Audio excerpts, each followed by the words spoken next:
Oh, well, I think I've always wanted to be a scientist. Actually, I know I've always wanted to be a scientist, except for a short time when I wanted to be a meteorologist, but I recovered from that. I still like storm chasing, though. But I've always been interested in science, and talking to my friends and family, they would have agreed that I couldn't have been anything else but an opinionated technical expert. So it just happened that I thought by this time in my career that I would be a much beloved faculty member at a prestigious university, because biotechnology as an industry didn't exist when I started in a research laboratory. I worked my way through school as a research assistant, and then went to graduate school and got training in molecular biology and protein chemistry, and then went to work in a postdoctoral position doing research. And that's what I expected to do: bone biology research, spaceflight induced osteoporosis research. Then biotechnology hit, and a friend of mine contacted me and said, "I think I know where you were born to be."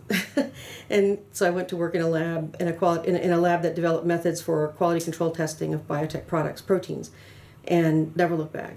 It's been phenomenally interesting, and it's only gotten more interesting as the world has evolved, and now we're getting to biosimilars, because now the analytical people, who have always been the poor cousins of the biotech world, process people, got all the limelight. Now we're getting much more attention because the analytics are what drives the biosimilar decision.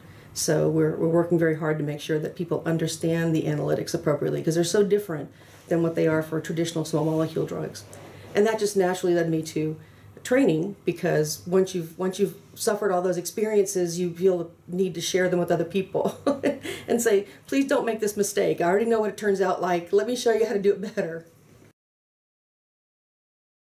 I actually prefer development more. Not that there's anything wrong with discovery, because actually one of the great shocks to me was that being trained as a basic research scientist with no knowledge of product development, you do all these things at the bench as a discovery scientist, as a researcher, hoping you're going to help somebody one day with whatever you discover. But what you have no understanding of is that there is a defined process you go through to make that discovered possible chemical entity a drug.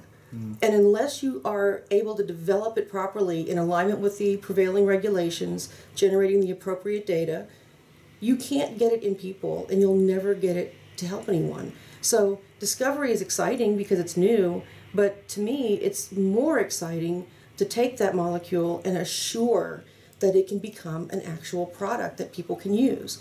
And after having done this now on the industry side for almost 20 years and seen a lot of the products that many people worked on make it through to the market, and having some of my relatives take them now, it's an incredibly satisfying part of the pipeline. I much prefer development. It's more challenging than I could have ever guessed.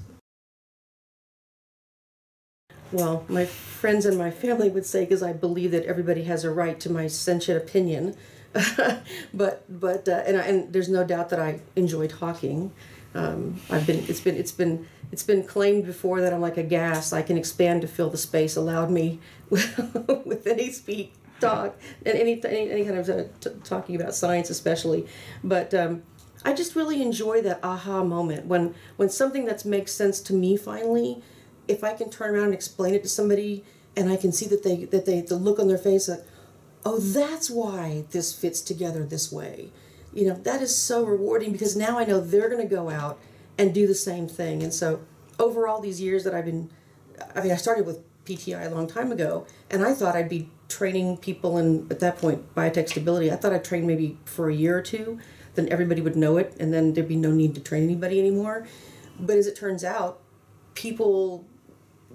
there's more knowledge that we've got to have all the time. There's new things we have to learn. And then those people move on, and then they've been sending their reports to me. And then the reports that I train go out in the field, and they move on and send their reports to me. So I feel like a grandmother now. I'm on third generation students that have gone through my class. And so it's a, and then of course we stay in touch. Biotech's a very small community, especially analytical biotech. And so even globally, we cross paths all the time, and it's just marvelous to keep up with each other. And many have become personal friends now. So it's a really rich way to enjoy your career. Well, I think that there'd be those who would say it's not better.